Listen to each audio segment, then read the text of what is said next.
Halo rekan-rekan aparatur sipil negara di seluruh Indonesia. Pernah nggak sih merasa pekerjaan kita itu kok kayaknya terhambat sama proses administrasi yang panjang dan berbelit-belit? Nah, dalam beberapa menit ke depan, kita akan kupas tuntas bagaimana platform digital baru ini dirancang khusus untuk mengubah semua itu. Tujuannya, bikin kerjaan kita semua jadi lebih efisien, transparan, dan pastinya jauh lebih modern. Yuk kita mulai. Oke, jadi kita semua ini sebenarnya sedang berada di tengah-tengah sebuah transisi yang super penting.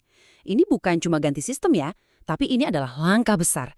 Kita pindah dari era administrasi yang serba kertas, serba manual, menuju sebuah era baru pelayanan publik yang benar-benar didukung teknologi.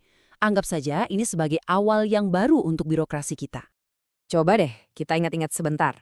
Tumpukan map yang menggunung di pojok meja itu loh.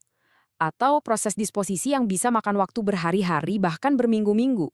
Belum lagi kalau harus nyari satu dokumen penting di antara ribuan arsip lainnya. Pusing kan? Nah, frustrasi-frustrasi semacam itu sebentar lagi akan jadi cerita masa lalu. Perbedaannya tuh kelihatan jelas banget kayak siang dan malam. Cara lama ya kita tahulah manual, seringkali lambat dan kadang kita nggak tahu prosesnya udah sampai mana. Sekarang dengan sistem digital, kita beralih ke cara baru yang jauh lebih cepat, efisien, dan yang paling penting, akuntabel. Ini bukan cuma perubahan kecil, tapi sebuah lompatan besar buat kita semua. Jadi, apa sih yang jadi dasar dari semua perubahan ini? Jawabannya adalah serangkaian platform digital yang memang dirancang khusus untuk kita para ASN. Ini bukan sekedar aplikasi biasa ya, ini adalah fondasi baru yang akan menopang seluruh kegiatan administrasi pemerintahan kita yang modern. Yuk kita coba pahami definisinya. Jadi, platform dasar pemerintahan itu pada dasarnya adalah sebuah ekosistem digital yang terintegrasi. Nah, kata kuncinya di sini adalah terintegrasi. Artinya, semua sistem saling terhubung. Tujuannya juga jelas banget, bikin semua proses jadi lebih simpel, lebih ngebut, dan yang terpenting, lebih transparan, baik buat kita di internal maupun untuk masyarakat yang kita layani. Dan ini dia 4 pilar utama yang menopang fondasi digital kita. Pertama, ada manajemen kepegawaian. Kedua, sistem keuangan. Ketiga, manajemen dokumen. Dan yang keempat, alur kerja dan persetujuan.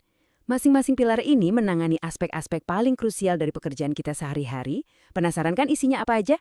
Oke, mari kita bedah satu persatu. Kita mulai dari 2 pilar pertama yang, jujur aja, vital banget.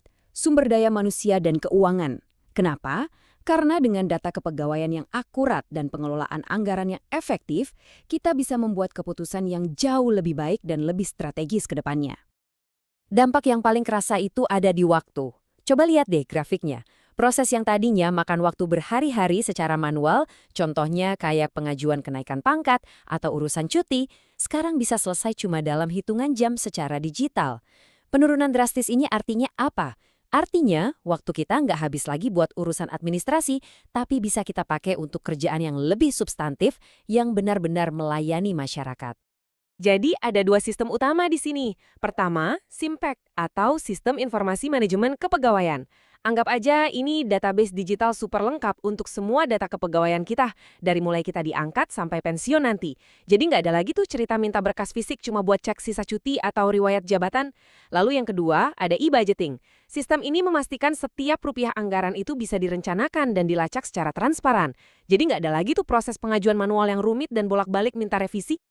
Oke, kita lanjut ke 2 pilar berikutnya. Nah, kalau pilar-pilar yang ini dirancang untuk menyederhanakan rutinitas harian kita. Tujuannya supaya kita bisa bebas dari tugas-tugas administratif yang itu-itu aja dan bisa lebih fokus pada inti dari tugas kita sebagai ASN, yaitu pelayanan publik.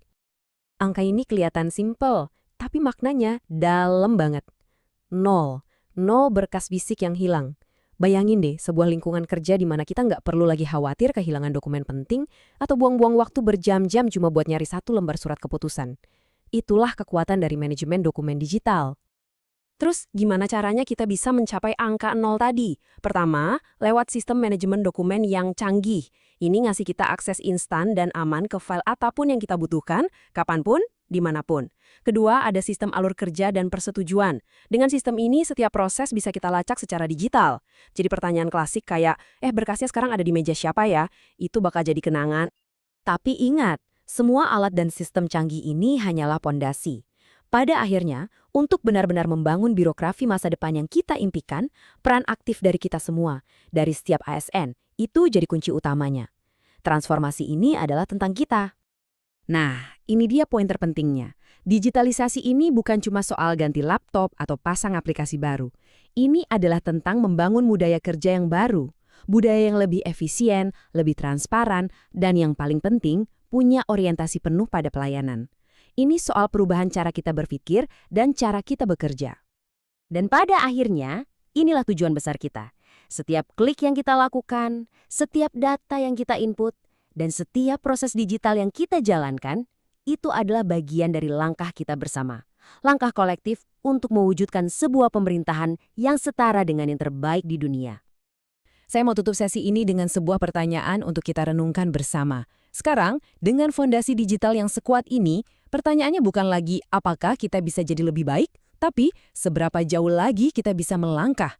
Potensi luar biasa apalagi yang bisa kita buka bersama untuk Indonesia. Inovasi pelayanan publik apa yang akan kita ciptakan selanjutnya? Percayalah, potensinya tidak terbatas dan masa depan itu ada di tangan kita semua.